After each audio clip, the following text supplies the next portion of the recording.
Bakit may mga pirma ko sa mga dokumentong hindi ko naman nilagdaan? Nanginginig ang kamay ni Leandra habang hawak ang printout ng bag statement. 11:00 ng gabi at tanging ang lampara sa kanyang study desk ang nagbibigay liwanag sa kwarto. Ang katahimikan ng bahay ay sinisira lamang ng ugong ng aircon at ang sarili niyang paghinga na unti-unting nagiging mabilis. 3 taon na siyang punong accountant ng Alcantara Group of Companies. 12 taon na siyang asawa ni Renzo. Sa lahat ng taon na yon, hindi pa siya nagkamali sa pagtukoy ng kahit isang sentimong lumalabas sa kanilang libro. Kaya nang makita niya ang mga pirma niya sa mga dokumento ng paglilipat ng pondo, alam niyang may mali. Hindi niya yon isinulat. Hindi pa nga siya nag-utos ng kahit isang transfer sa mga account na yon. May kabuuang 14 milyong piso ang nailipat sa loob ng 6 na buwan. Ang account name, Bianca Serrano. Hindi na kilala ang pangalan. Kailanman, dahan-dahan niyang inilapag ang papel sa mesa at pinunasan ng no. Malamig ang pawis. Binuksan niya ang laptop at binuksan muli ang digital copies ng mga dokumento. Inihambing niya ang pirma sa mga lumang pirma niya sa HR file. Parehong-pareho. Masyadong pareho. Parang kinopya at inilipat lang. Imposible! Bulong niya sa sarili. 2 beses nang inulit ang pag-verify ng transaction records. Ang mga transfer ay may authorization codes na nakalink sa kanyang employee ID. Ang mga email na nagko-confirm ay nanggaling sa kanyang opisyal na corporate email. Ngunit hindi niya naalala na sined niya ang mga yon. Hindi niya maalala ang mga meeting ngayon. Hindi niya maalala ang kahit ano. May kumalabog sa dibdib niya. Isang premonition. Isang kaba na hindi niya kayang ipaliwanag. Tumayo siya at naglakad papunta sa bintana. Tanaw mula sa kanilang master bedroom ang skyline ng Makati. Ang mga ilaw ng city ay tila walang pakialam sa kaguluhang nagsisimula sa loob niya.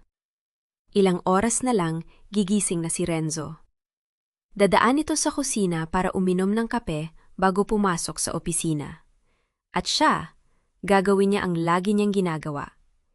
Ihahanda ang damit nito, tatanungin kung anong oras ito uuwi, at ningitian ito ng buong pagmamahal. Paano niya haharapin ang lalaking pinagkakatiwalaan niya sa loob ng 12 taon kung sa mga dokumentong ito may bakas ng kanyang pirma na hindi niya maipaliwanag? Hindi pa siya pwedeng magmadali. Kailangan niyang malaman ang totoo. Kinaumagahan, maaga siyang pumasok sa opisina. Hindi pa dumarating ang mga empleyado. Tahimik ang hallway ng ika-18 palapag at ang tunog ng kanyang sapatos sa marble floor ang tanging bumabati sa kanya. Binuksan niya ang kanyang opisina at dumiretso sa filing cabinet. Inilabas niya ang folder ng mga bank reconciliation reports mula sa nagdaang quarter. Hinanap niya ang pangalan ni Bianca Serrano sa lahat ng records. Sa ikatlong folder, nakita niya ang isang memo, isang internal memo mula kay Renzo mismo. Nakalakip dito ang isang instruction. Priority transfer, confidential. At sa ilalim ng memo, may nakasulat na kamay. B. Do not trace. Personal. Nanigas si Leandra. Ang sulat kamay, kilalang-kilala niya yon. 12 taon niyang nakita ang sulat na yon sa mga love notes, sa mga birthday card, sa mga mensaheng iniiwan sa kusina tuwing umaga. Ang sulat kamay ng asawa niya. Sir Renzo po ba ang nagbigay ng memo na ito? Tanong niya sa sarili paulit-ulit. Kumatok ang isang kasamahan, si Marco, ang assistant accountant na mahigit 5 taon ang nagtatrabaho sa ilalim niya. Pumasok ito na may dalang kape, at nang makita ang mukha ni Leandra, agad na nag-alala. Ma'am, ayos lang po ba kayo? Parang namumutla kayo. Marco? Mahina ang boses ni Leandra. May nakita ka bang irregular sa mga transfers na ito? Sa account ni Bianca Serrano? Biglang nagbago ang ekspresyon ni Marco. May pag-aalinlangan sa mga mata nito, parang may alam pero natatakot sabihin. Ma'am, hindi ko po dapat sinasabi ito pero Ilang beses ko na pong napansin na may mga transfers na dumadaan sa account na yan. Tuwing may malaking deal po ang kumpanya, may maliit na porsyento na inililipat. Hindi ko po alam kung sino ang nag-a-approve pero ang sabi po nila, huwag ko nang tanungin. Sino ang nagsabi sa'yo niyan? Hindi sumagot si Marco. Bumaba ang tingin nito sa sahig at sa katahimikan yon nakuha ni Leandra ang sagot. Si Renzo. Sabi niya hindi bilang tanong. Ma'am, pasensya na po. Ayoko pong madami sa gulo. Baka po umalis na ako. Marco, sandali. Hinawakan ni Leandra ang braso nito. Kung may alam ka, sabihin mo sa akin. Hindi kita idadamay. Pangako. Napabuntong hininga si Marco at tiningnan ang pinto. Tila tinitiyak na walang ibang nakikinig. May nakita po akong isang folder, digital folder, na nakalock. Pero isang beses, nung nag-maintenance po ng server, nabuksan ko po siya ng hindi sinasadya. May mga screenshots po ng emails, mga emails mula sa account ninyo, na nag-a-approve ng transfers. Pero ma'am, based po sa dates, hindi po kayo pumasok ng mga araw na yon. Naka-leave po kayo. Nanlaki ang mata ni Leandra. Anong petsa? March 15 po at May 22. Naka-leave po kayo noon dahil sa check-up ninyo, di ba? Oo, naalala niya. March 15, nagpa-ultrasound siya. May 22, follow-up check-up sa cardiologist. 2 araw na wala siya sa opisina. 2 araw na hindi siya nagpadala ng kahit isang email. At 2 araw na may mga email mula sa kanyang account na nag-a-approve ng milyong-milyong piso. Marco, kailangan ko makita ang folder na yon. Ma'am, nakalock po siya. Kailangan ng password ng CEO. Ang CEO, si Don Alcantara. Ang ama ni Renzo. May iba pa bang nakakaalam nito? Umiling si Marco. Kami lang po si ate na nag-maintain ng server, pero umalis na po siya. Bigla po siyang nag-resign noong June. Biglang nag-resign? Isang empleyado na nakakaalam ng isang nakalock na folder na may mga ebidensya ng pandaraya. Bigla na lang nawala? Marco, makakagawa ka ba ng paraan para makita ko ang folder na yon nang hindi nalalaman ng iba? Natigilan si Marco. Halatang natatakot. Ngunit nang makita ang mga mata ni Leandra, ang mga mata ng isang babaeng sinusubukang protektahan ng sarili, tumango ito. Susubukan ko po ma'am, pero kailangan ko ng oras. Gaano katagal? Bukas maibibigay ko po sa inyo ang access. Tumango si Leandra at pinakawalan ng braso ni Marco. Salamat. At Marco, huwag mo sasabihin kahit kanino ang tungkol dito, kahit kay Renzo. Lalo na kay Renzo. Hindi ko po sasabihin ma'am, pang-ako. Pagkalabas ni Marco, napahiga si Leandra sa kanyang upuan. Tinitigan niya ang kisame, hinahayaan ang mga salita ni Marco na lumubog sa kanyang isip. Isang nakalock na folder. Mga email mula sa kanyang account. Isang empleyadong biglang nawala. At ang pangalan ni Bianca Serrano, isang babaeng hindi niya kilala. Ngunit tila may hawak sa milyon-milyong piso ng kumpanya. At sa gitna ng lahat ng ito, ang sulat kamay ng asawa niya sa isang memo na nagsasabing do not trace, may kumatok muli sa pinto. Ma'am Leandra, may meeting po kayo sa boardroom in 10 minutes. Tumingin siya sa orasan. Ang weekly executive meeting, kung saan nakaupo si Renzo sa tabi ng ama nito at kung saan siya, ang tapat na asawa at punong accountant, ay nag-uulat ng financial status ng kumpanya. Paano siya uupo sa harap ng mga taong yon na alam niyang may itinatago sila sa kanya? Humina siya ng malalim. Itinago ang mga dokumento sa loob ng kanyang bag. Hindi pa siya handang harapin si Renzo, hindi pa. Kailangan niyang tiyakin ang lahat bago siya magsalita. Kailangan niyang makita ang folder na yon. Kailangan niyang malaman kung sino ang nasa likod nito, kung si Renzo ba talaga? O kung may ibang taong gumagamit ng pangalan nito. Ngunit sa kaibuturan ng kanyang puso, alam niya ang sagot. Ang sulat kamay na yon. Ang mga araw na wala siya. Ang mga email mula sa kanyang account. Ang lahat ng ito ay may isang pangalan. Si Renzo. At sa gabing yon, pag-uwi niya, haharapin nga ito. Hindi sa opisina, hindi sa harap ng mga empleyado, sa bahay, sa harap ng pamilya. Hihingi siya ng paliwanag kahit na natatakot siyang marinig ang sagot. Ang gabing iyon ay tahimik sa labas ng mansyon ng Alcantara. Ngunit sa loob ng dibdib ni Leandra, may rumaragasang bagyo. Hawak niya ang folder na naglalaman ng mga printout, mga bank statement, peking pirma, at ang memo na may sulat kamay ni Renzo. Hindi na niya kayang hintayin pa. 12 taon siyang naging tapat, naging mabuting asawa, naging haligi ng pamilya. Ngayon, may kailangan siyang itanong. Pumasok siya sa malaking sala kung saan nagkukwentuhan sina Don at Doña Alcantara kasama si Renzo. Nakangiti pa ito habang nagkukwento tungkol sa bagong proyekto ng korporasyon.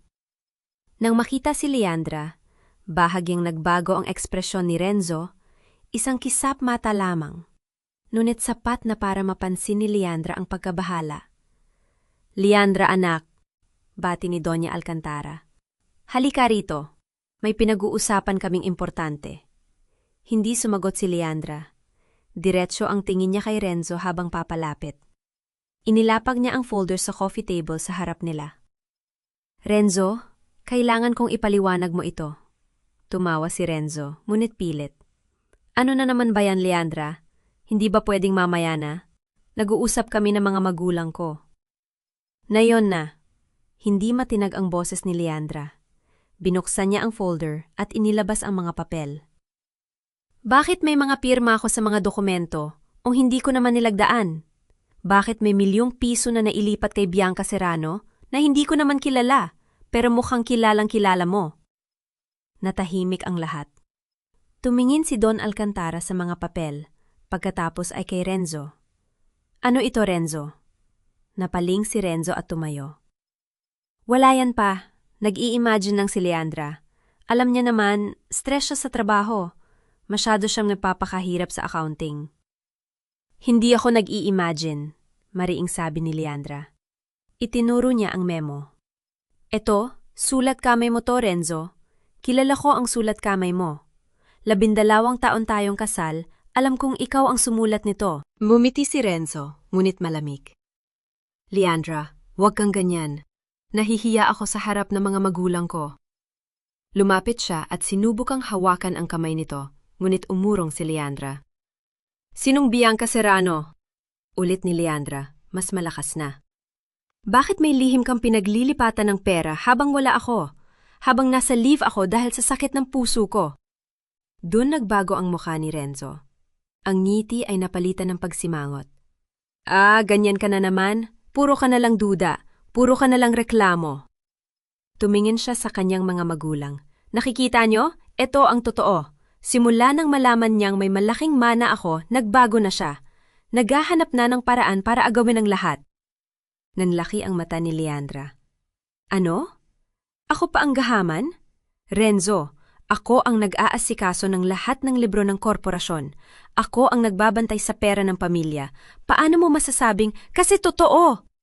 Sigaw ni Renzo. "Ako na ang bahala sa lahat. Hindi mo na kailangang pakialaman ang mga transaksyon ko." Itinuro niya ang folder. "Saan mo nakuha yan? Ninakaw mo ba? Yan ba ang paraan mo? Magnakaw ng dokumento para siraan ako?" "Hindi ako nagnakaw. Ito ang pinag-aralan ko. Ang mga ebidensya ng ano? Ng kasinungalingan mo." Mabilis na inagaw ni Renzo ang folder at itinapon sa sahig. Nagkalat ang mga papel. "Wala kang ebidensya. Wala kang karapatan. Ako ang tagapagmana ng Alcantara Corporation, hindi ikaw." Tumayo si Don Alcantara. Seryoso ang mukha. "Renzo, kontrolin mo ang sarili mo. Pa, hindi mo alam. Siya ang nagpapahirap sa akin. Buong araw niyang inaapi ako sa opisina gamit ang posisyon niya bilang accountant. Ngayon, ginagawa niya akong krimina sa sarili nating bahay." Lumingon si Renzo kay Leandra, at sa isang iglap, nagbago ang lahat. May kung anong malamig at galit sa mga mata niya, isang bagay na hindi pa nakikita ni Leandra sa 12 taon nilang pagsasama.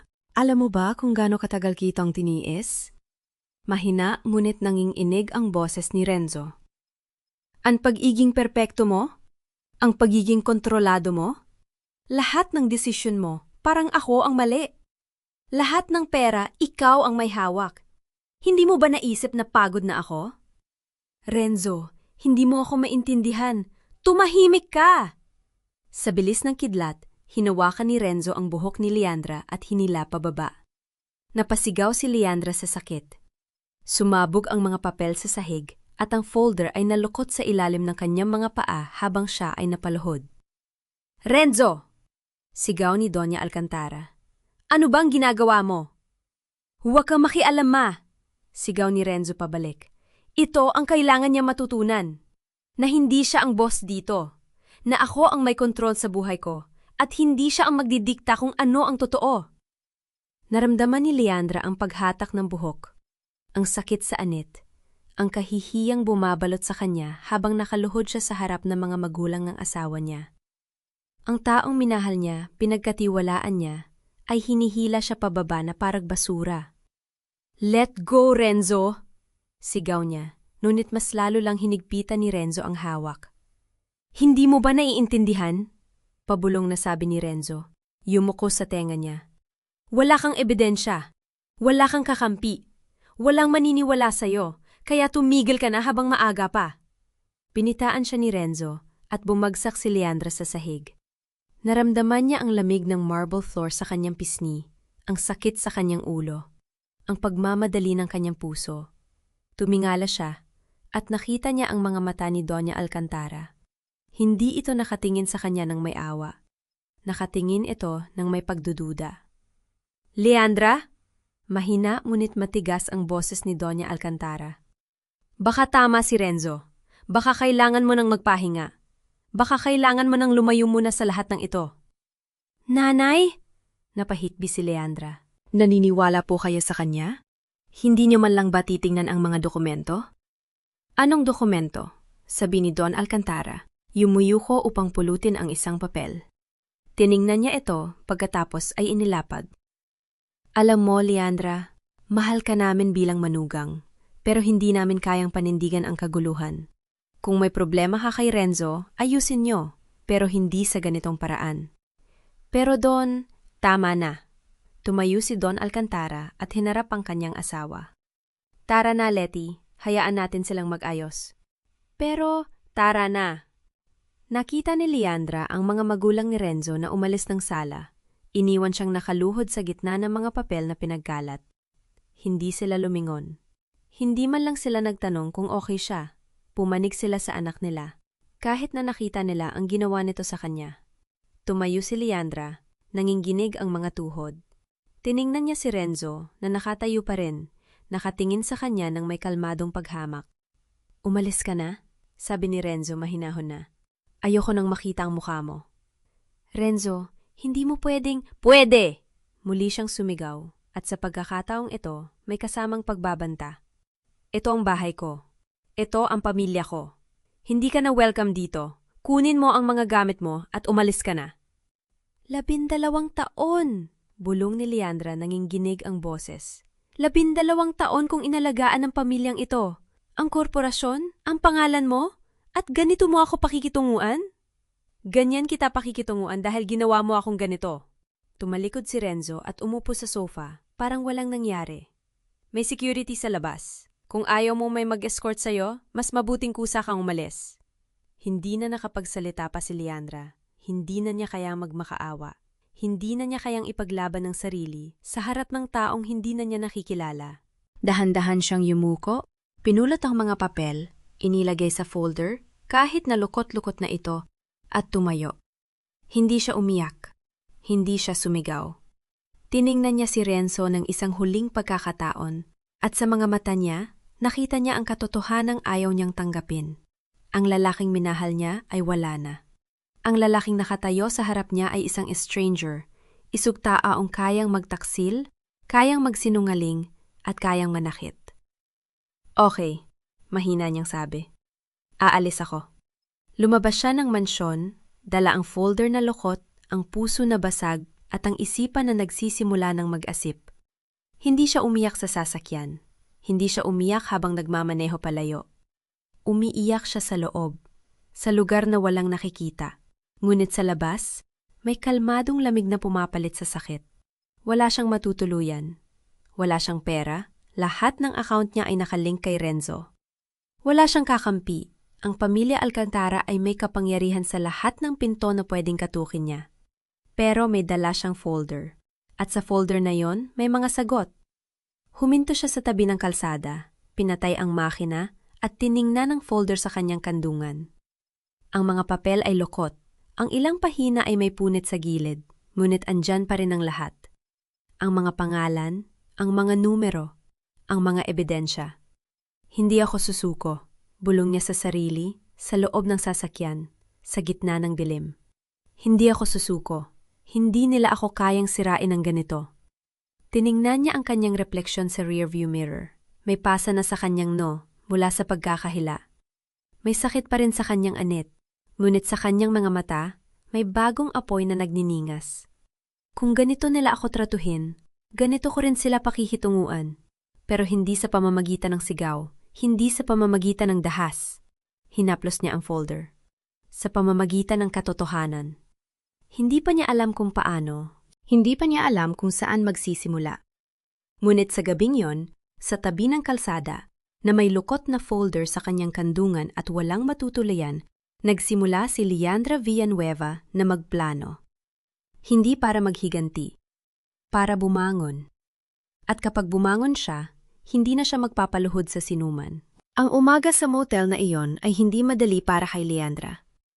Nagising siya sa tunog ng mga yabag sa labas ng pinto, at saglit siyang napapitlag, ang reflex na natutunan niya sa mga tao ng pamumuhay sa ilalim ng kontrol ni Renzo. Pero nang lumipas ang mga hakbang, napahinga siya ng malalim at pinilit ang sarili na bumangon. 3 araw na siyang walang matuluyan. 3 araw na siyang nag-iisip kung paano magsisimula. Sa maliit na mesa ng hotel, inilatad niya ang lahat ng dala niya. Ang lokot na folder, ang lumang laptop, at ang listahan ng mga pangalan na kabisado niya sa puso. Umupo siya ng tuwid at binuksan ang laptop. Ang screen light ang tanging nagbibigay liwanag sa kwarto. Okay, Leandra, isipin mo ito ng mabuti. Alam niya ang sistema ng korporasyon ng mas mabuti kaysa kay Renzo. 12 taon niyang pinang-asiwaan ng mga libro, ang mga audit, ang mga bank statement. Alam niya kung saan nakatago ang mga mahihinang punto. At alam niya na ang pinakamalaking kahinaan ng kanyang asawa ay ang pagiging kampante nito. Kinuha niya ang cellphone niya, ang luma, na hindi nakaregister sa kanyang pangalan. Bumili siya nito 2 araw na ang nakalipas sa isang second-hand store sa Quiapo, gamit ang perang naiwan sa kanyang personal account. Hindi pa rin alam ni Renzo na may hiwalay siyang account. Maliit lang ito, pero sapat para sa kanyang unang hakbang. Tumawag siya kay Celine. Leandra, saan ka na ba? Nag-aalala na ako sa'yo. Boses ni Celine sa kabilang linya. Puno ng pag-aalala. Kailangan ko ng tulong mo, Celine. Hindi lang para sa akin, para sa katotohanan. Sabihin mo lang, anong kailangan mo?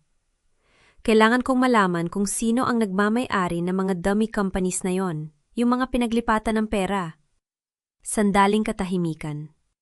May ideya ka na ba? May mga pangalan ako, pero kailangan kong i-verify. At kailangan kong malaman kung paano sila konektado kay Renzo. Kaya natin yan. Pero hindi tayo pwedeng mag-usap ng ganito sa telpono, masyadong delikado. Alam ko, saan tayo magkikita? May alam akong lugar, tahimik, walang nagtatanong. 2 oras ang nakalipas nang makarating si Leandra sa isang maliit na cafe sa may Intramuros. Hindi ito ang uri ng lugar na pupuntahan ng mga Alcantara. Luma, makaluma, puno ng mga estudyante at matatandang nagbabasa ng diaryo. Perpekto ito para sa kanilang lihim na pagkikita. Nakaupo na si Celine sa isang sulok, may dalang malaking bag na puno ng mga dokumento. Nang makita si Leandra, tumayo ito at nayakap siya ng mahigpit. Grabe ka, Leandra, bakit hindi mo agad ako tinawagan? Mahinang sabi ni Celine habang yakap pa rin siya. Kasi, napahinto si Leandra, hindi niya alam kung paano sasabihin ang lahat. Kasi nahihiya ako. sa nangyari sa akin sa harap ng mga magulang niya. Binitiwan siya ni Celine at tinitigan ng mabuti. Wala kang dapat ikaya. Si Renzo ang dapat mahiya. Ikaw? Ikaw ang biktima dito. Umupo sila. Umorder si Celine ng kape para sa kanilang dalawa, itim para kay Leandra, na alam niyang gusto nito, at latte para sa sarili. Ang maliit na detalye ay nagpaluwag ng dibdib ni Leandra. Sa 12 taon ng kasal, hindi alam ni Renzo kung paano niya gustong kape. Pero si Celine na kaibigan niya mula pa sa kolehiyo, alam na alam. Ano, meron ka na? Tanong ni Celine habang binubuksan ng laptop. Inilabas ni Leandra ang folder. May mga bank records ako. Hindi kumpleto pero sapat na para makita ang pattern. Tingnan mo to. Binuksan niya ang folder at itinuro ang mga pahina. Lahat ng transfers na to ay naka-address sa parehong grupo ng mga account. 3 companies lang ang ginamit, pero lahat sila ay may parehong registered address. Anong address? Sa isang condo unit sa BGC. Pero hindi yan opisina. Yung unit ay naka-register sa pangalan ng isang tao, isang babae. Tumingin si Celine sa kanya. Si Bianca? Tumango si Leandra. Hindi ko pa kumpirmado, pero ang pattern ng pera, lahat ng transfers ay nangyayari tuwing ika-15 ng buwan. Pareho ng araw na sinasabi ni Renzo sa akin na may business meeting siya sa labas ng bayan. Kaya pala, bulong ni Celine. Kaya pala laging may out of town siya tuwing mid-month. Kailangan ko malaman kung sino ang nagmamay-ari ng mga companies na yon. Hindi lang si Bianca. Kung may iba pang kasama si Renzo sa pandaraya na to. Kinuha ni Celine ang mga dokumento at sinimulang iskan ang mga ito.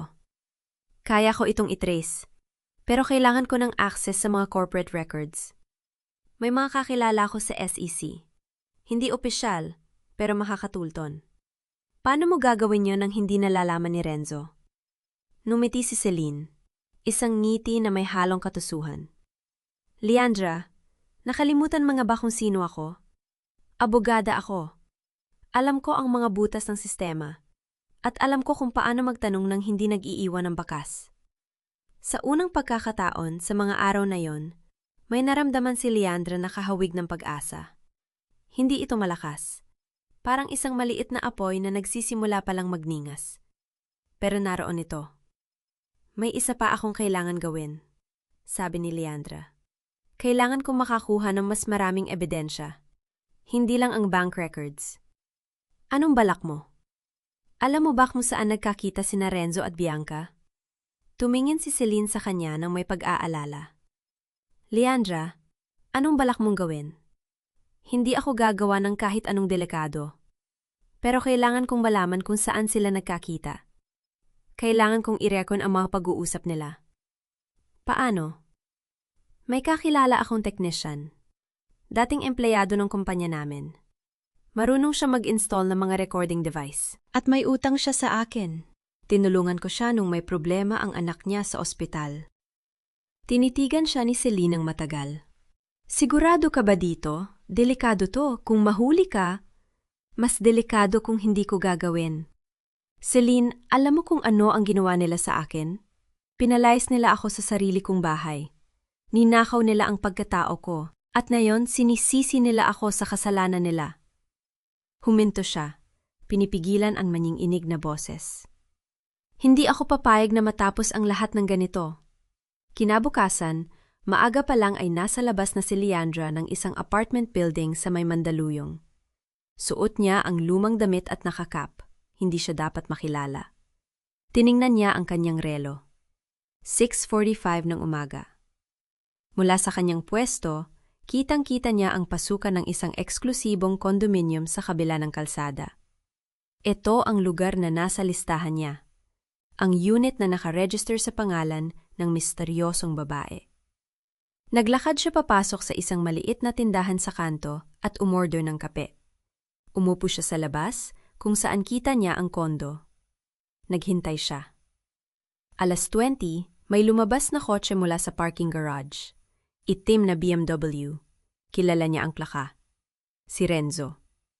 At sa tabi niya, sa passenger seat, isang babaeng may mahabang buhok na nakasalamin. Nakangiti. Nakikipag-usap kay Renzo na parang wala lang. Si Bianca. Naramdaman ni Leandra ang pag-init ng kanyang dibdib. Hindi dahil sa selos. Wala na siyang nararamdamang selos para kay Renzo. Galit ito. Purong galit na may halong sakit. Ang lalaking ito, na siyang sumira sa kanya sa harap ng sariling pamilya, ay nakaupo lang dito, masaya, kasama ang babaeng dahilan ng lahat. Kinuha niya ang kanyang cellphone at binuksan ang recording app. Kahit malayo, kaya niyang i-zoom ang video. Hindi perpekto, pero sapat na. Habang umaalis ang kotse, sinundan niya ito ng tingin hanggang sa mawala sa kanto. Pagkatapos, tiningnan niya ang na-record niyang video. Malabo ang mukha ni Bianca, pero kitang-kita ang plaka ng kotse ni Renzo. Kitang-kita ang oras, hindi pa ito sapat. Pero simula na ito. Makalipas ang 2 araw, nagkita silang muli ni Celine sa Parehov Cafe sa Intramuros. Sa pagkakataong ito, may dala si Celine na isang makapal na folder. May nahanap ako, sabi ni Celine habang inilalapag ang folder sa mesa. Pero hindi maganda ang balita. Binuksan ni Leandra ang folder. Nakita niya ang mga pangalan, ang mga corporate registration, ang mga bank account, at pagkatapos, nakita niya ang isang pangalan na hindi niya inaasahan. Si Don Alcantara? Nagtaas siya ng tingin kay Celine. Ang tatay ni Renzo? Tumango si Celine. Isa sa mga dummy companies ay nakaregister sa pangalan ng isang dating empleyado ng Alcantara Corporation. Pero ang totoong nagmamay-ari, nakalink sa personal account ni Don Alcantara. Hindi pwede. Bakit makikisali ang tatay niya sa pandaraya? Hindi ko alam, pero may pattern, tingnan mo to. Itinuro ni Celine ang isang pahina.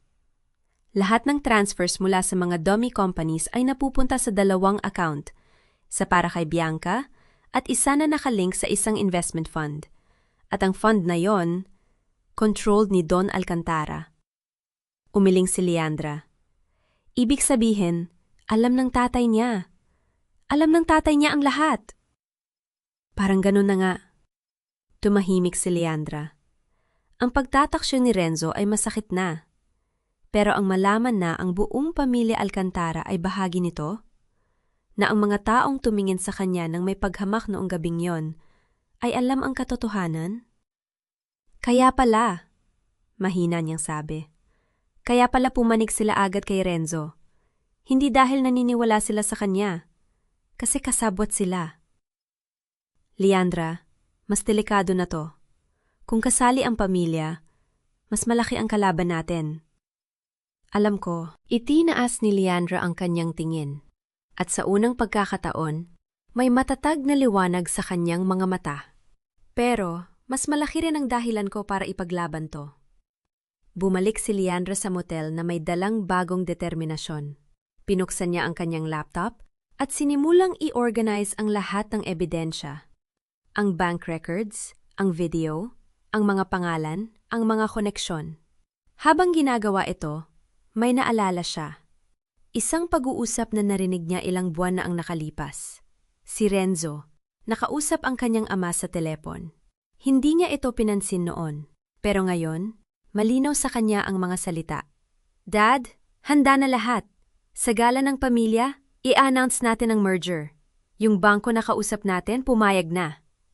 Ang gala, taunang event ng pamilya Alcantara kung saan nagtitipon ang lahat ng mga negosyante, politiko, at mga kaibigan ng pamilya. Isang malaking okasyon na pinag-uusapan sa mataas na lipunan ng Makati. Mabilis na naghanap si Leandra sa internet at naroon ang anunsyo. The Alcantara Family Annual Gala sa susunod na linggo sa isang marangyang hotel sa Makati.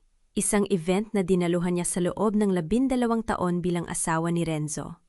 Ngayon, hindi siya imbitado, pero hindi yon hadlang. Tumawag siya kay Celine. Celine, alam mo ba ang gala ng pamilya Alcantara? Oo, narinig ko. Bakit? Doon ko ilalantad ang lahat. Sandaling katahimikan. Leandra, sigurado ka ba? Delikado yan, puno ng mga Alcantara support. Kaya nga perekto, lahat ng tao na kailangan makarinig ng katotohanan ay naroroon. Hindi lang ang pamilya niya, ang buong lipunan ng Makati, ang mga kliyente niya, ang mga kaibigan niya. Pero paano ka papasok? Hindi ka nila papapasukin. Numiti si Leandra.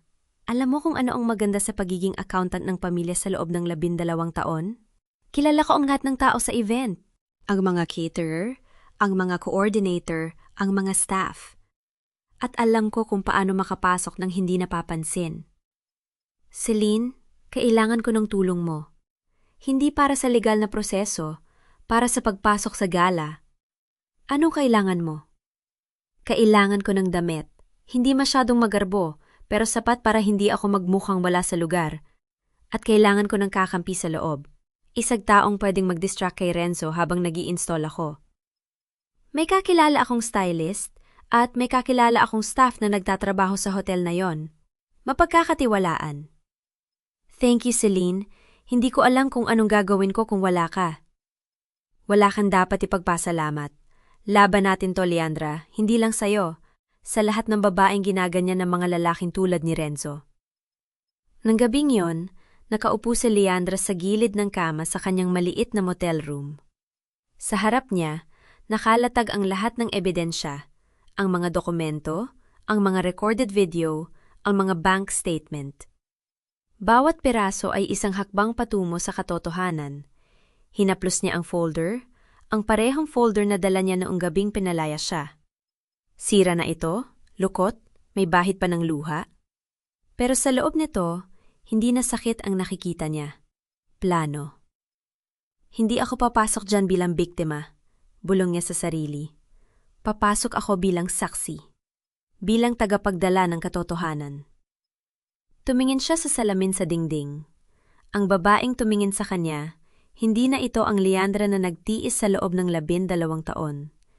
May bakas pa rin ang pagod sa mga mata, pero may bago ring apoy. Gagawin ko to. Para sa sarili ko. Para sa lahat ng taong binigyan nila ng dahilan para tumahimik.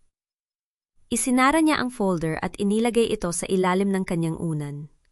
Sa labas, ang mga ilaw ng Maynila ay kumikislap sa dilim. Sa isang linggo, sa gala ng pamilya Alcantara, ang mga ilaw na iyon ang magiging saksi sa kanyang pagbangon. Hindi siya natulog ng gabing yon. Hindi na kailangan. Ang apoy sa kanyang dibdib ay sapat na liwanag para sa mga susunod na araw. Ang mga susunod na araw ay parang paghahanda para sa isang digmaan. Tuwing madaling araw, habang ang Maynila ay nagigising pa lamang sa ingay ng mga sasakyan at sa simoy ng hanging may halong alikabok, si Leandra ay nakaupo na sa maliit na mesa sa kanyang pan, samantalang tinutuluyan. Ang mga papel ay nakalatag sa harapan niya, mga bank statement, screenshot ng mga transaksyon, at ang listahan ng mga dummy companies na natuklasan nila ni Celine. Hindi siya gumagamit ng laptop, masyadong mapanganib. Lahat ng kanyang isinusulat ay sa pamamagitan ng kamay, sa isang maliit na notebook na itinatago niya sa loob ng lumang punda ng unan. Ang bawat numero, bawat pangalan, bawat petsa, tinitingnan niya ng paulit-ulit hanggang sa maisaulo niya ang bawat detalye. Alam niyang sa gala, hindi siya maaring umasa sa kahit anong teknolohiya. Maaring i-check ng mga Alcantara ang mga bisita. Maaring kunin ang kanyang bag. Kaya't ang kanyang isip ang magiging pinakaligtas na imbakan ng katotohanan. Isang hapon, habang inaayos niya ang timeline ng mga pandaraya, may kumatok sa pinto. Panapitlag siya.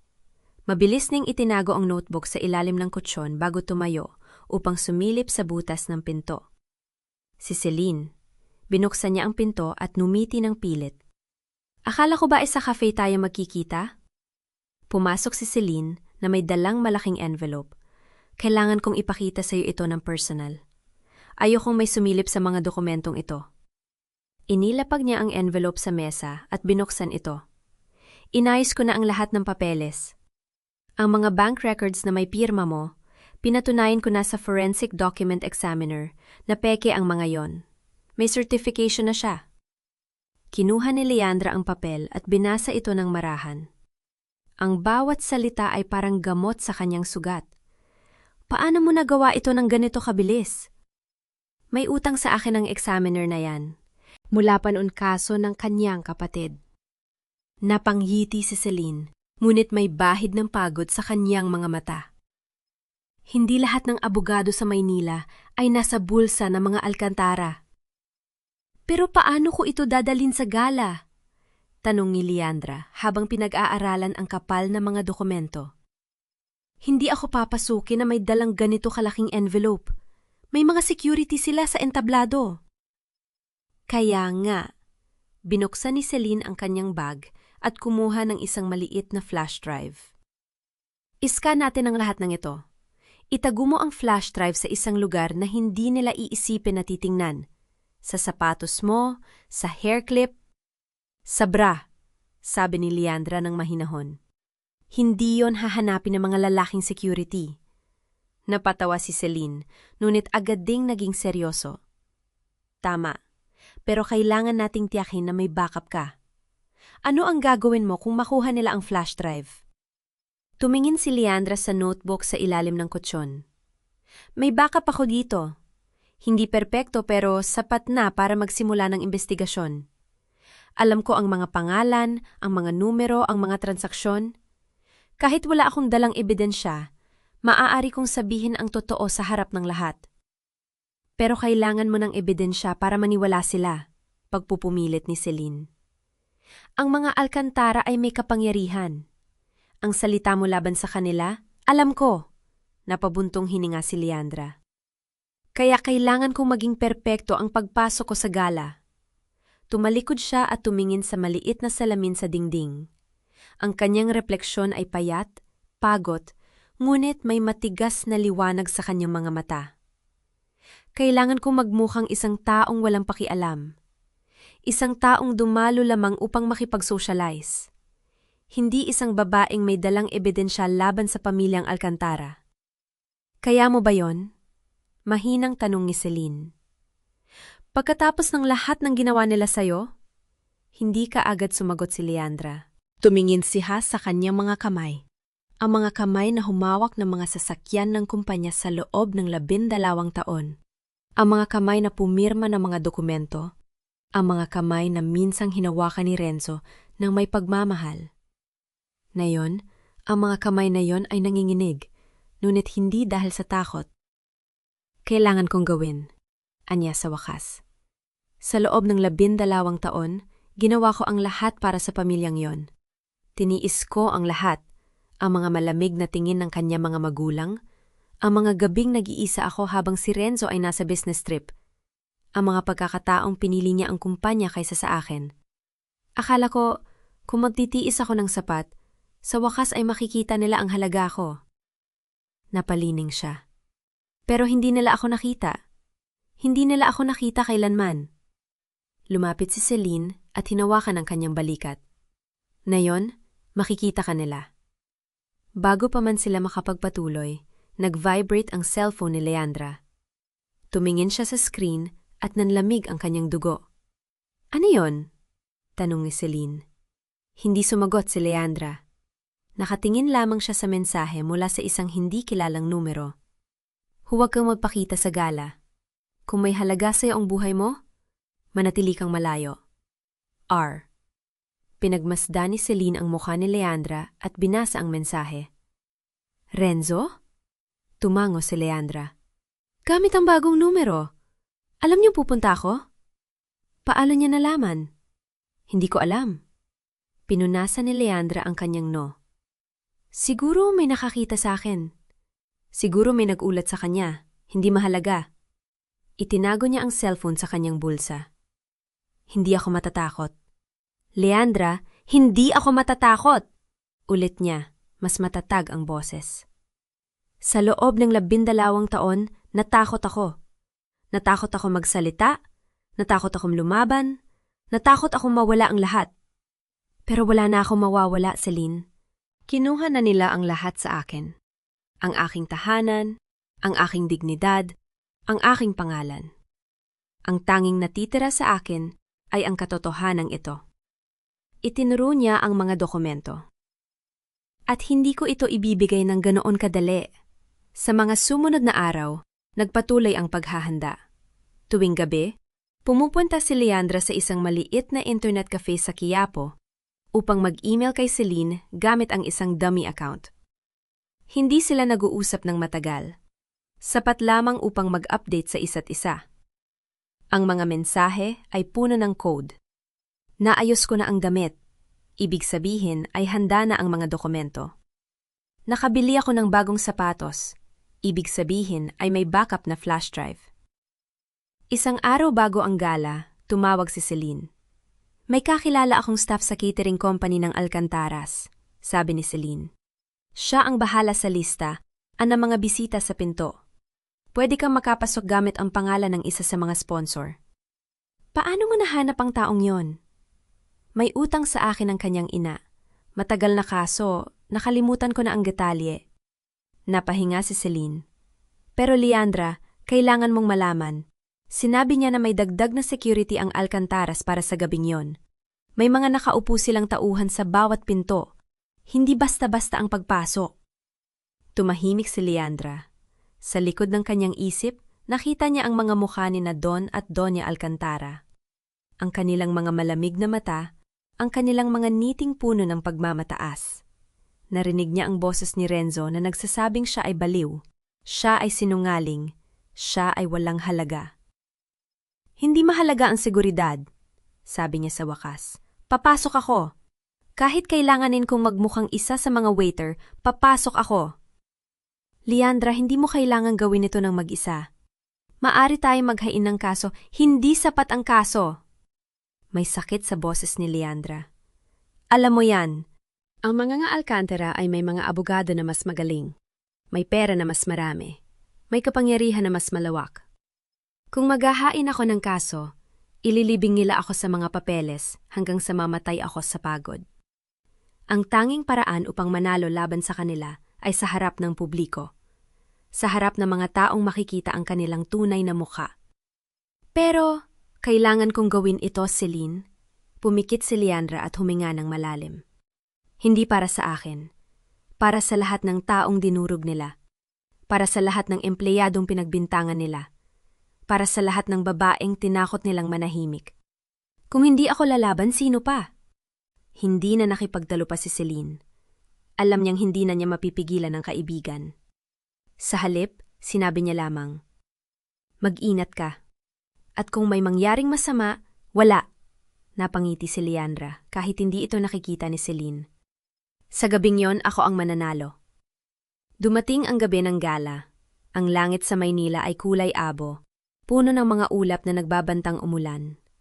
Nakatayo si Leandra sa harap ng salamin sa kanyang tinutuluyan.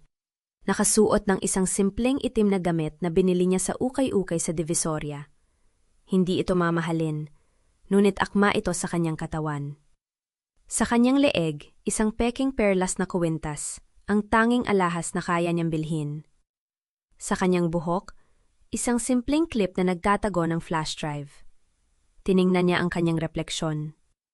Ang babaeng nakatingin sa kanya ay hindi na ang Leandra na nagtiis sa loob ng 12 taon. Ang babaeng ito ay may matigas na panga, may malamig na mga mata, may pusong puno ng apoy. Gagawin ko ito, bulong niya sa sarili, para sa lahat. Kinuha niya ang kanyang maliit na bag, naglalaman lamang ng isang lipstick at ang notebook na kanyang isinulat ng lahat ng ebidensya. Hindi niya dadalhin ang lahat ng dokumento, masyadong mapanganib. Ang notebook ay sapat na. Ang kanyang isip ay sapat na. Bago lumabas, tumingin siya sa kanyang cellphone. May bagong mensahe mula kay Renzo. Huling babala, huwag kang magpakita. Inilagay niya ang cellphone sa mesa at lumabas nang hindi ito dinadala. Hindi niya kailangan ng anumang bagay na maaaring magpahina sa kanya. Sa labas, ang ulan ay nagsimula ng bumagsak. Ngunit hindi ito nagpatigil kay Leandra. Sumakay siya sa isang jeep, pinagmasdan ang mga ilaw ng Maynila na sumasayaw sa basang kalsada. Sa kanyang dibdib, ang tibok ng kanyang puso ay parang tambol ng digmaan. Sa isang oras, haharapin niya ang pamilyang Alcantara. Sa isang oras, ilalantad niya ang katotohanan. At sa gabing yon, ang babaeng minsang itinapon ay babangon mula sa abo. Bumuhos ang malakas na palakpakan nang pumasok sina Don at Doña Alcantara sa Grand Ballroom ng Manila Peninsula Hotel. Libu-libong ilaw mula sa mga kristal na chandelier ang sumalubong sa kanila, kasabay ng mga ngiti na mga shareholder at mataas na opisyal ng gobyerno na dumalo sa ika-50 anibersaryo ng Alcantara Corporation. Nasa likod nila si Renzo, suot ang kanyang mamahaling itim na barong Tagalog, hawak ang braso ni Bianca na nakasuot ng pulang gown na tila apoy sa gitna ng karamihan. Hindi niya alam na sa kabilang dulo ng ballroom, may isang babaeng nakatayo sa pinto ng kusina, nakasuot ng simpleng itim na bestida, nakatingin sa kanila ng may matinding determinasyon. Kumapit si Leandra sa tray ng mga kanape na hawak niya, nagpapanggap na isa sa mga catering staff.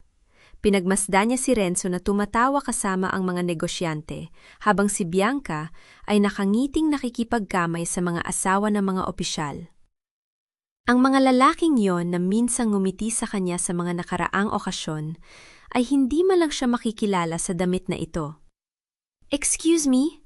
sabi ng isang matandang babae na dumaan. "Pwede bang makakuha ng isa?"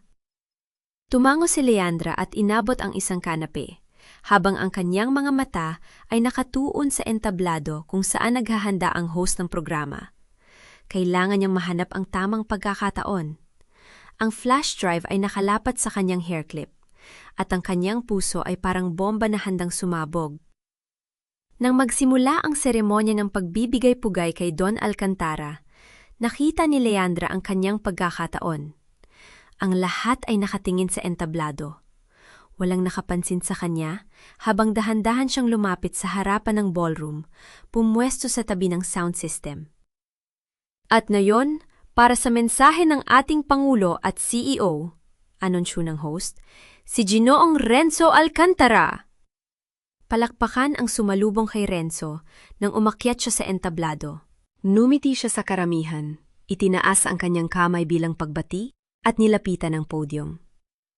"Magandang gabi sa inyong lahat," simula niya, boses na puno ng kumpiyansa. 15 taon na ang nakalipas ng itatag ng aking ama ang korporasyong ito. Hindi natapos ni Renzo ang kanyang pangunusap. Isang malakas na tunog mula sa speaker ang pumuto sa kanyang boses, at biglang nagbago ang screen sa likod niya. Sa halip na logo ng korporasyon, lumitaw ang isang dokumento, isang bank statement na may malalaking halaga. "Ano ito?" narinig na bulong mula sa mga shareholder. Dagdag pa ang isa pang dokumento at isa pa. Mga pirma na malinaw na hindi tugma sa orihinal na pirma ni Leandra. Ang mga numero ay lumalaki, 5 milyon, 10 milyon, 20 milyon. Napatigil si Renzo, namutla. "Patayin ninyo yan!" sigaw niya sa technical crew. Ngunit hindi pa tapos. Susunod na lumabas sa screen ang isang voice recording. At nang marinig ang unang salita, naramdaman ni Leandra ang pagbilis ng kanyang tibok ng puso.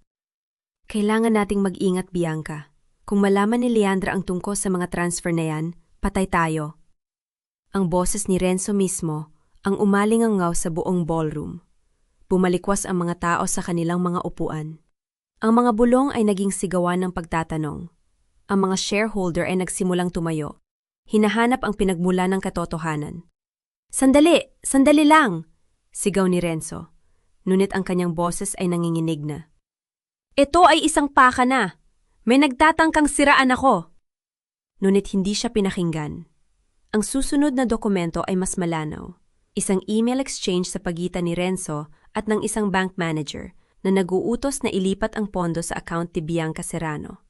At sa tabi nito, ang peking pirma ni Leandra na may pulang marka ng paghahambing sa kanyang tunay na pirma, malinaw na hindi magkatugma. "Renzo, ano ang kahulugan nito?" Malakas na tanong ng isang matandang shareholder, si Ginoong Ramirez, na isa sa mga founding member ng korporasyon. "Wala yan! Peking dokumento yan!" Depensa ni Renzo, pumababa sa entablado, tinutulak ang mga taong humaharang sa kanya. Ngunit sa kabilang dulo ng ballroom, isang boses ang huminto sa lahat. "Hindi peke, Renzo!" Ang lahat ay lumingon kay Leandra na nakatayo na ngayon sa gitna ng ballroom. Ang kanyang simpleng itim na bestida ay tila isang balabal ng katarungan sa ilalim ng mga ilaw. "Leandra?" nanginginig na sabi ni Renzo, Ang kanyang muka ay putla na parang papel. Alam kong hindi mo inaasahan na makikita mo ako rito, patuloy ni Leandra. Ang kanyang boses ay matatag sa kabila ng pagyanig ng kanyang mga tuhod. Ngunit hindi mo inaasahan na may ebidensya akong hawak, hindi ba? Lahat ng yan, ang mga peking pirma, ang mga nawawalang pondo, ang iyong mga lihim na transaksyon ay nasa flash drive na ito. Itinaas niya ang kanyang kamay, ang hair clip na may flash drive ay kumikinang sa ilaw. 12 taon akong naging tapat na asawa sa iyo, Renzo. 12 taon kong inalagaan ang korporasyon ng iyong pamilya na para bang sa akin ito. At paano mo ako ginantihan? Itinapon mo ako, pinahiya, at binalak mo ako ang maging salarin sa iyong mga krimen. Lumapit siya sa entablado. Ang bawat hakbang ay may bigat ng taon ng pang-aapi. May recording ako ng iyong pag-amin, Renzo. May mga bank statement ako na nagpapatunay na ikaw ang naglipat ng pera kay Bianca. May mga email ako na nagpapakita ng iyong pakikipagsabuatan sa bank manager. Lahat ng yan ay nasa kamay ko. Sinungaling ka! Sigaw ni Renzo, tumakbo patungo sa kanya. Ngunit may mga taong humarang sa kanya. Pigilan ninyo siya! Utos ni Don Alcantara na ngayon ay nakatayo na. Ang kanyang muka ay puno ng galit at kahihiyan. Tumingin si Renzo sa kanyang ama. Ang kanyang mga mata ay puno ng takot. Tatay, hindi mo ako pinaniniwala? Tumahimik ka! Sigaw ni Don Alcantara. Sa harap ng lahat ng ito, magpapaliwanag ka? Ngunit hindi na nakapagsalita si Renzo. Ang boses ni Bianca na nanginginig sa takot ay narinig sa gitna ng karamihan.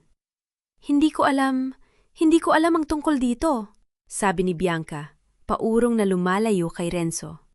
Wala akong alam sa mga transaksyon na yan. Bianca, huwag mong gawin to!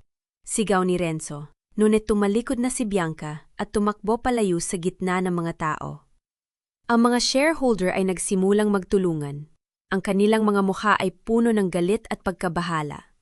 Ang ilan ay tumawag na sa kanilang mga abogado, habang ang iba ay nagtatanong kay Don Alcantara ng mga paliwanag. Kailangan nating magpatawag ng emergency board meeting, sigaw ni Ginoong Ramirez. Ito ay isang malaking iskandalo. Kailangan nating imbestigahan ang lahat ng ito, dugtong ng isa pa.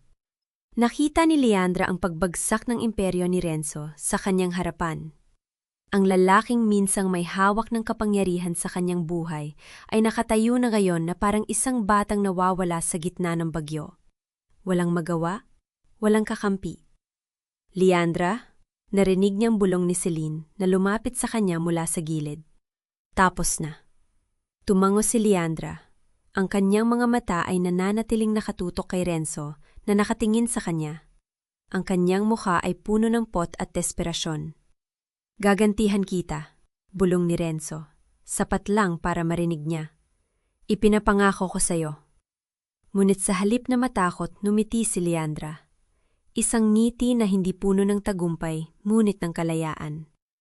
Hindi mo na ako kayang saktan, Renzo. Sagot niya. Ang kanyang boses ay kalmado. Dahil wala ka ng kapangyarihan sa akin. At hindi mo na ito makukuha. Lumapit ang mga security guard at pinalibutan si Renzo. Ang mga investigador mula sa Securities and Exchange Commission ay dumating na rin. Dala ang kanilang mga folder at mga tanong.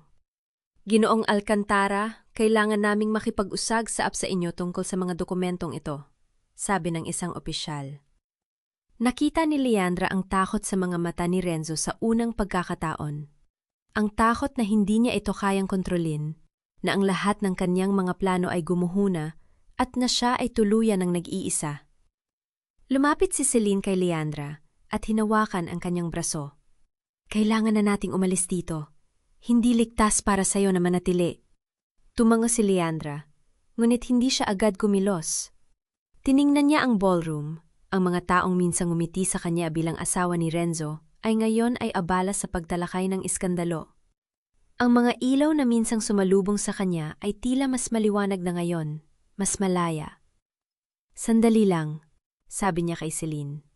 Lumapit siya kay Don Alcantara na nakatayo sa tabi ng entablado, ang kanyang mukha ay puno ng kahihiyan at galit.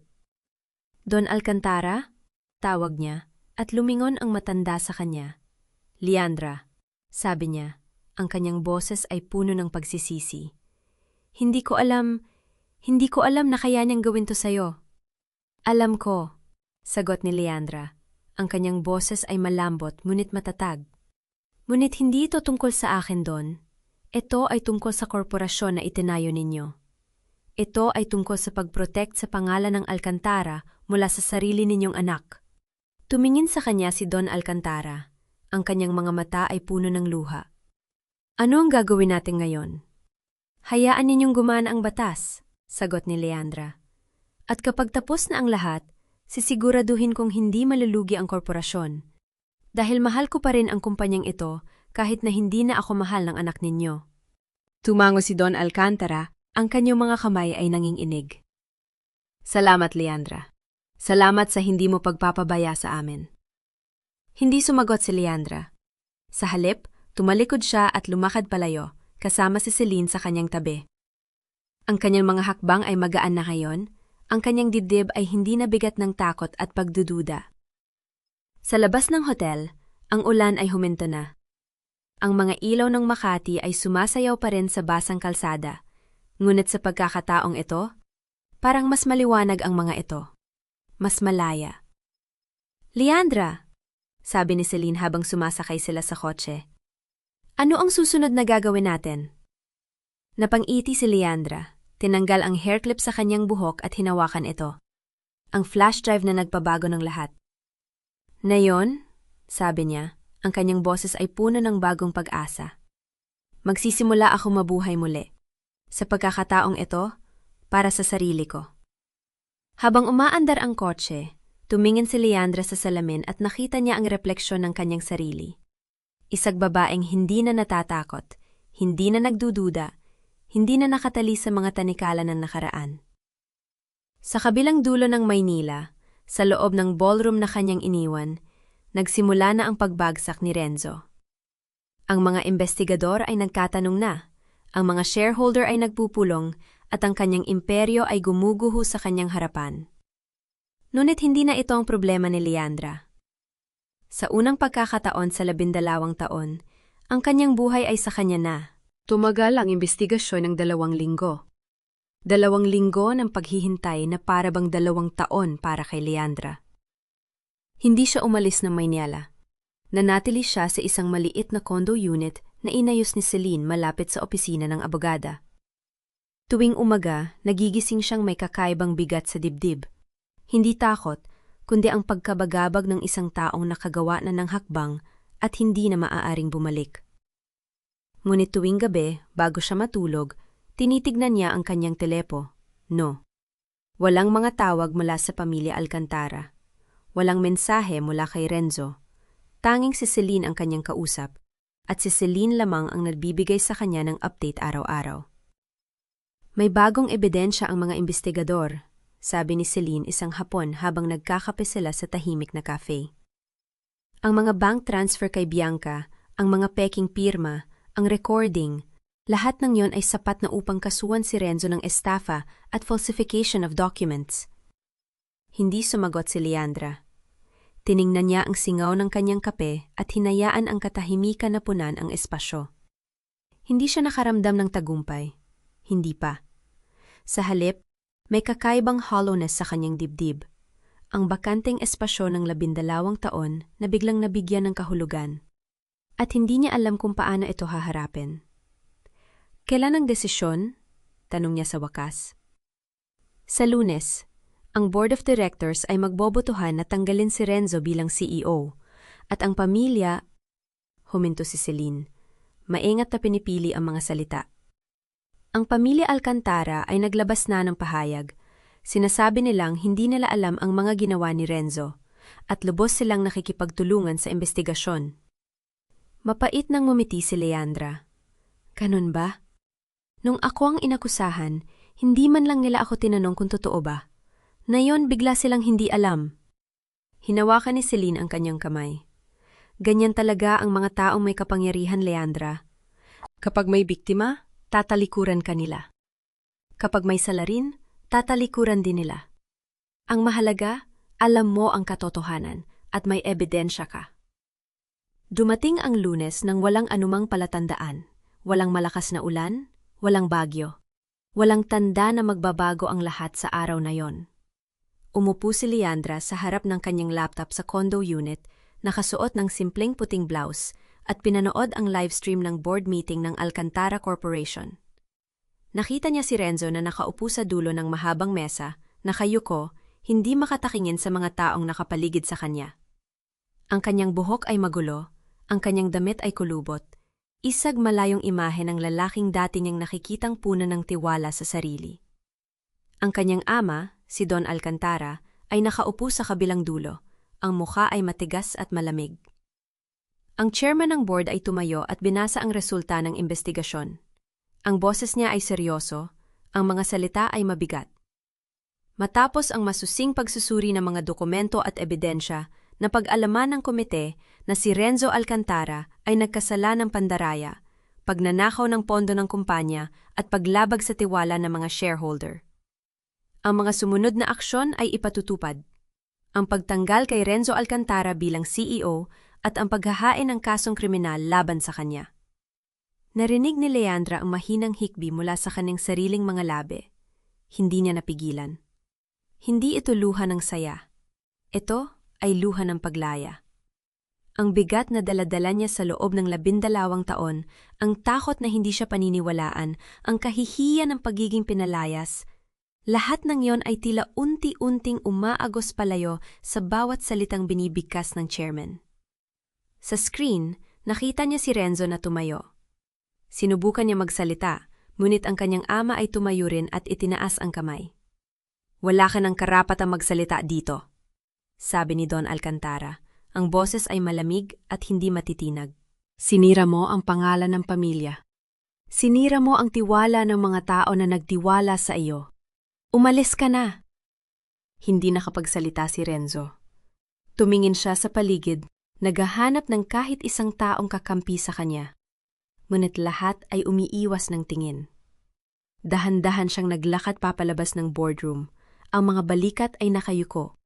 Ang dating mapagmataas na tindig ay wala na. Pinatay ni Leandra ang livestream. Hindi niya kailangan makita ang higit pa. Ang kanyang puso ay tumitibok ng mabilis, ngunit hindi dahil sa galit o takot. Sa kauna-unahang pagkakataon, nakaramdam siya ng kalmado. Isang malalim, tahimik na kalmado na hindi niya naramdaman sa loob ng maraming taon. Kinabukasan, bumalik si Leandra sa mansyon ng Alcantara. Hindi siya inanyayahan, ngunit hindi na rin siya natatakot. Kailangan niyang kunin ang mga natitirang gamit niya. Ang mga bagay na hindi niya nadala nung siya ay pinalayas. At kailangan niyang harapin ang pamilyang tumalikod sa kanya. Hindi para magalit, kundi para isara ang kabanatang yun ng kanyang buhay. Ang gate ng mansyon ay bumukas nang walang anumang pagtutol. Ang mga gwardiya ay tila alam kung sino siya at hindi siya hinarang. Naglakad siya sa mahabang driveway, ang mga paa ay sumasayaw sa semento. Ang bawat hakbang ay nagdadala ng kakaibang bigat ng alaala. Nang pumasok siya sa loob, nakita niya si Doña Alcantara na nakaupo sa sala. Ang mga kamay ay nakakapit sa isang tasa ng tsaa na hindi niya iniinom. Ang matandang babae ay tumingin kay Leandra na may ekspresyong hindi niya mabasa. "Leandra?" sabi ni Doña Alcantara. Ang boses ay mahina at puno ng pagsisisi. "Nais kong humingi ng tawad. Hindi namin akalain na si Renzo ay may kakayahan." Itinaas ni Leandra ang kanyang kamay. Pinutol ang mga salita ng matandang babae. "Hindi ko kailangan ang iyong paghingi ng tawad, Donya. Hindi ko kailangan ang iyong pag-unawa. Kailangan ko lamang kunin ang mga gamit ko at umalis." Ang mukha ni Doña Alcantara ay nakulubot. Ang mga mata ay namumula. "Ngunit, anak, ikaw ay bahagi ng pamilya. 12 taon kang nanirahan dito. Hindi mo ba maaaring 12 taon akong nanirahan dito bilang isang asawa, bilang isang manugang, bilang isang tagapag-ingat ng inyong mga ari-arian?" Mahinahong sabi ni Leandra. "Ngunit kailangan ko kayo. Nung ako ay inakusahan ng kasalan ng hindi ko ginawa, walang sinuman sa inyo ang naniwala sa akin. Wala ni isa. Kaya hindi, Donya. Hindi na ako bahagi ng pamilyang ito. Hindi na sumagot ang matandang babae. Tumingin lamang siya kay Leandra na may luha sa mga mata, ngunit hindi na ito nagtagal. Tumalikod si Leandra at umakyat sa hagdan patungo sa kanyang dating silid. Ang silid ay hindi nagbago. Ang mga kasangkapan ay pareho, ang mga kurtina ay pareho, ang amoy ng lavender na pabango na dati niyang ginagamit ay nanatili pa rin sa hangin. Ngunit, hindi na siya ang parehong babae na umalis dito ilang linggo na ang nakalipas. Binuksan niya ang kanyang aparador at sinimulang ilagay ang kanyang mga damit sa isang maleta. Hindi siya nagmamadali, hindi siya nagdadalawang isip. Ang bawat damit na inilalagay niya sa maleta ay isang hakbang palayo sa nakaraan. Nang malapit na siyang matapos, narinig niya ang mga yabag sa hagdan. Lumingon siya at nakita si Bianca na nakatayo sa pintuan. Ang mukha ay maputla, ang mga mata ay namumugto sa kakaiyak. "Leandra?" sabi ni Bianca, ang boses ay nanginginig. "Kailangan ko makipag-usap sa'yo." Hindi sumagot si Leandra. Ipinagpatuloy niya ang pagtitiklop ng kanyang mga damit. Hindi man lang tumitingin kay Bianca. "Alam kong galit ka sa akin," patuloy ni Bianca. Ang boses ay nagiging desperado. "Alam kong ako ang dahilan kung bakit..." "Hindi!" puto ni Leandra. Sa wakas ay tumingin kay Bianca. "Hindi ikaw ang dahilan. Si Renzo ang dahilan. Siya ang nagtaksil sa akin. Siya ang nagtaksil sa'yo. At siya ang nagtaksil sa lahat ng taong nagtiwala sa kanya." Napaupo si Bianca sa gilid ng kama.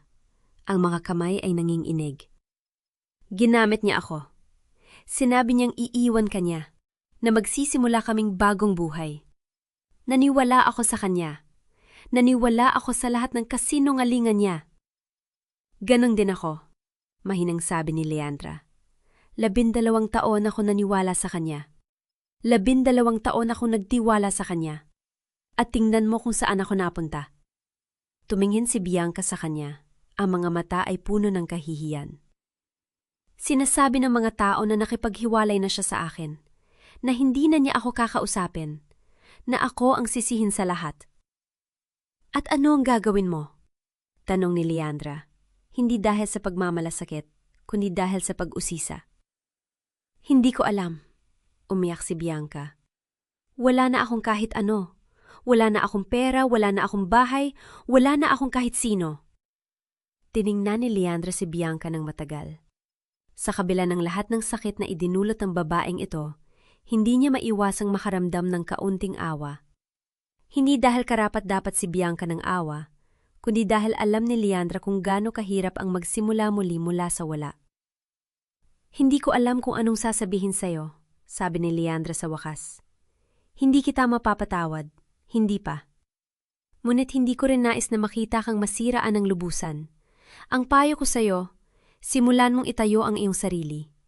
Huwag kang umasa sa iba. Huwag kang maghintay na may magligtas sa'yo.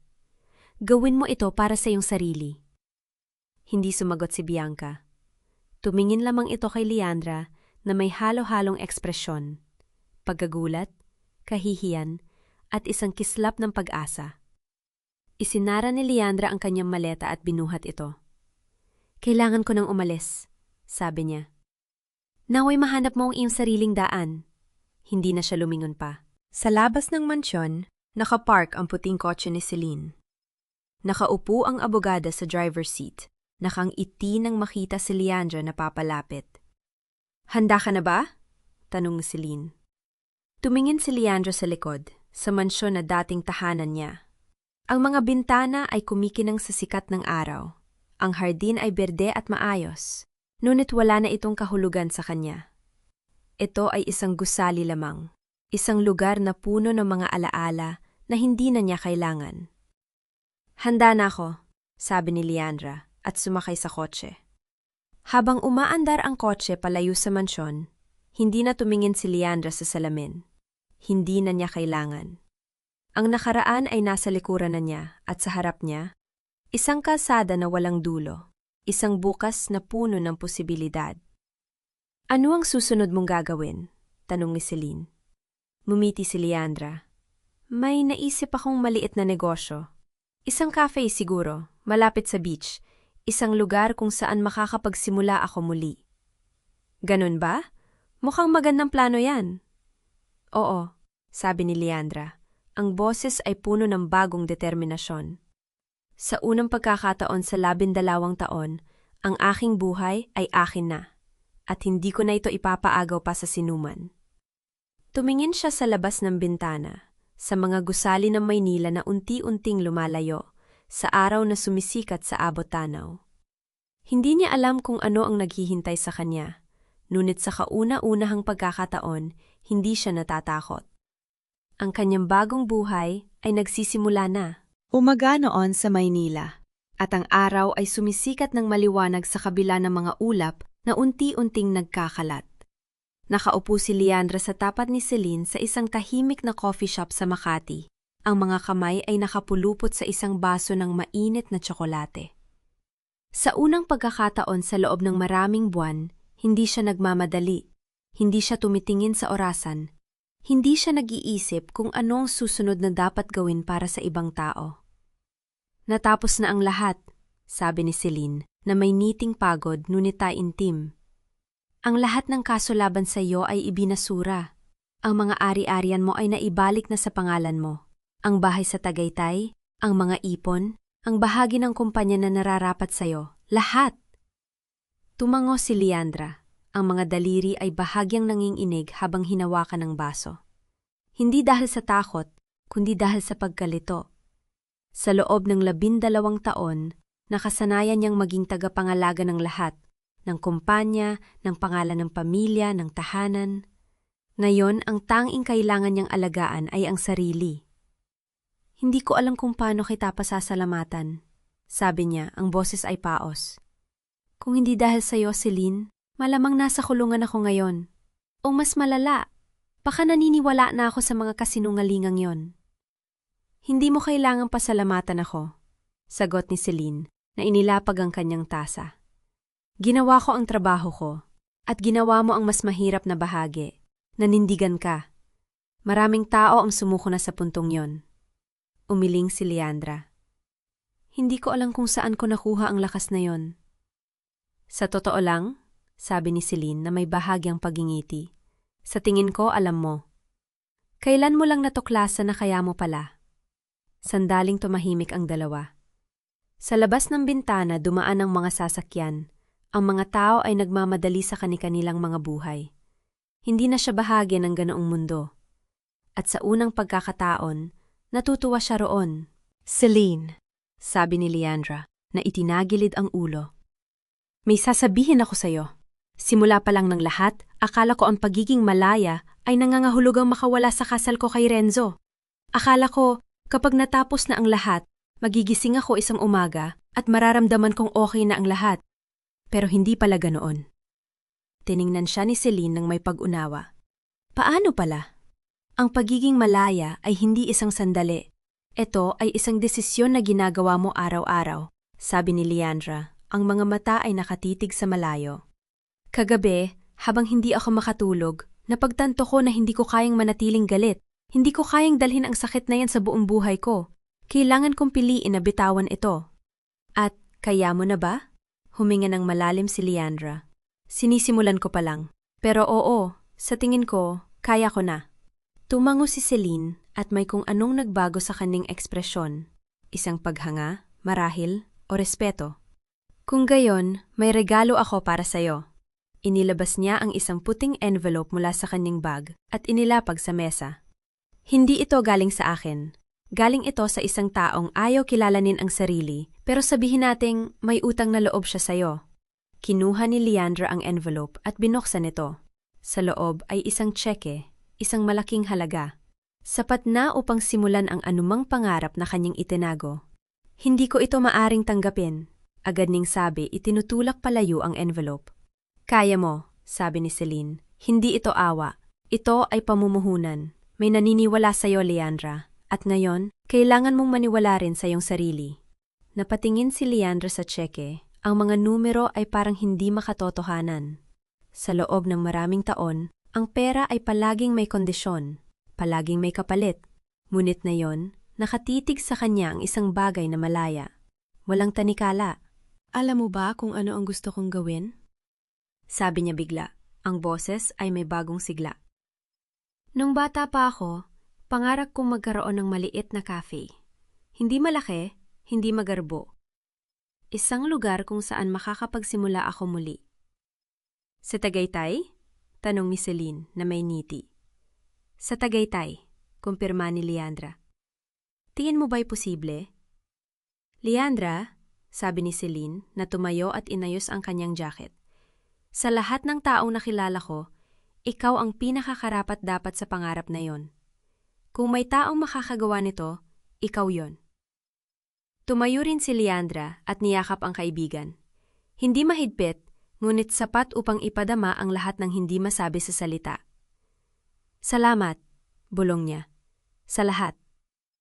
Wala yon, sagot ni Celine na marahang tinapik ang balikat ni Leandra. Ngayon umalis ka na, may kailangan ka pang gawin.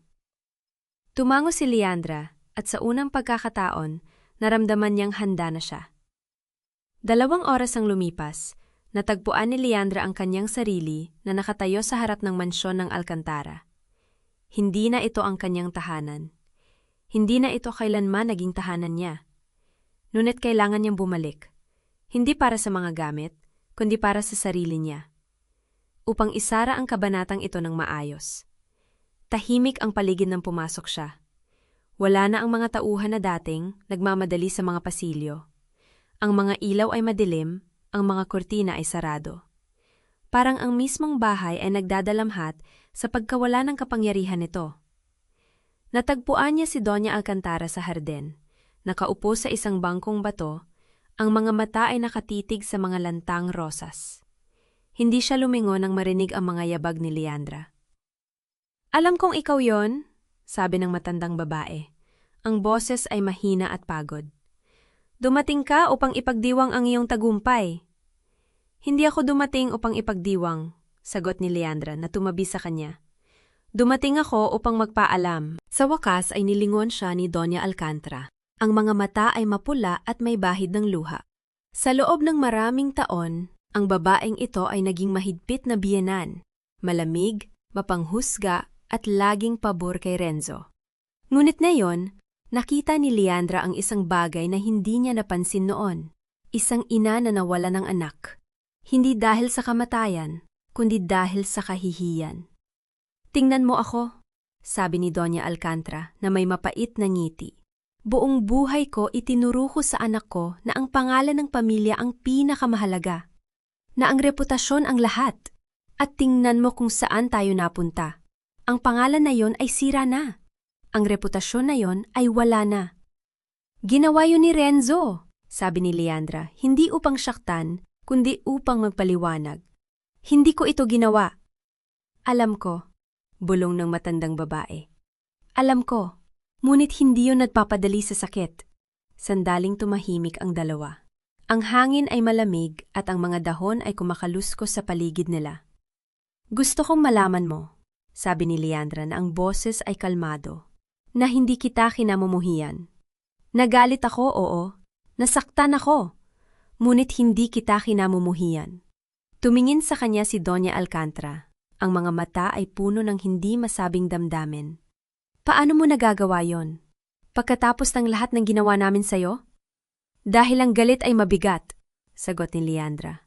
At sa unang pagkakataon sa 12 taon, ayoko magdala ng kahit ano pa. Tumayo si Leandra at tumingin sa paligid ng hardin, sa mga rosas na dating maingat na inaalagaan, sa mga estatwa na dating simbolo ng kayamanan, sa mga alaala ng isang buhay na hindi na niya kailangan mabuhay. Paalam, Donya, sabi niya. Ang boses ay malumanay ngunit matatag. Alagaan mo ang iyong sarili. Lumingon siya upang umalis, ngunit tumigil siya nang marinig ang boses ng matandang babae. Leandra? Tawag ni Doña Alcantara. Sana maging masaya ka. Hindi lumingon si Leandra, ngunit naumiti siya. Salamat, sabi niya. Gagawin ko. Ang paglalakad palayo mula sa mansyon ay parang isang panaginip. Ang araw ay sumisikat ng maliwanag at ang mga hakbang ni Leandra ay magaan sa sementadong daan. Hindi siya nagmamadali. Hindi siya tumitingin sa likod. Sa labas ng gate, may nakapark na puting kotse, ang kanyang kotse, ang isa na naibalik sa kanya. Ngunit bago pa siya makalapit, may nakita siyang figura na nakatayo sa tabi nito. Bianca. Huminto si Leandra, ang kanyang puso ay tumibok ng mabilis. Sa loob ng ilang segundo, nagtama ang kanilang mga mata. Si Bianca ay payat na payat, ang muka ay maputla at pagod. Wala na ang dating kinang ng kanyang mga mata, ang kasiguraduhan ng isang babaeng nag-iisip na nakuha na niya ang lahat. Leandra? Sabi ni Bianca, ang boses ay nanginginig. Kailangan kong kausapin ka. Wala tayong dapat pag-usapan, sagot ni Leandra, nakalmado ang boses. Alam ko, mabilis na sabi ni Bianca. Alam kong wala kang dahilan upang makinig sa akin, ngunit kailangan kong sabihin ito. Kailangan kong humingi ng tawad. Tumingin si Leandra sa kanya, hindi galit, ngunit hindi rin nakikiramay. Bakit na yon? Bakit hindi noong may pagkakataon ka pa?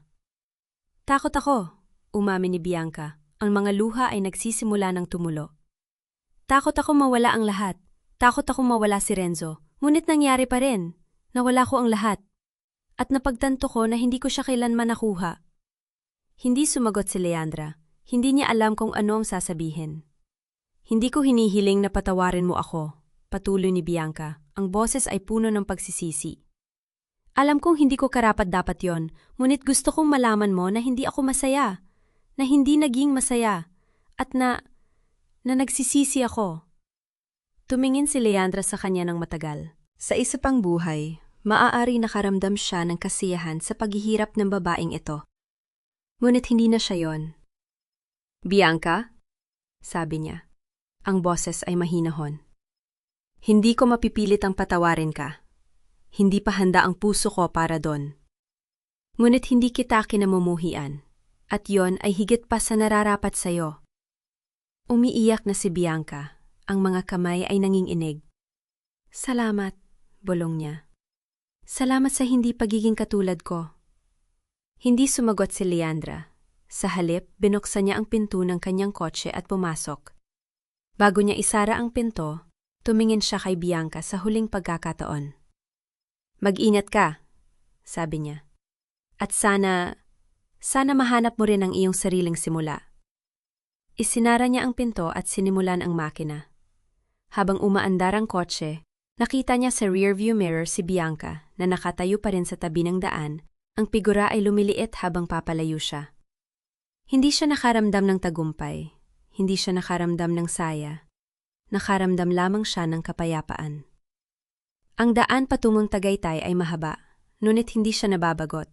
Sa bawat pagliko, sa bawat tanawin ng mga luntiang burol at malalayong lawa, may bago siyang natutuklasan.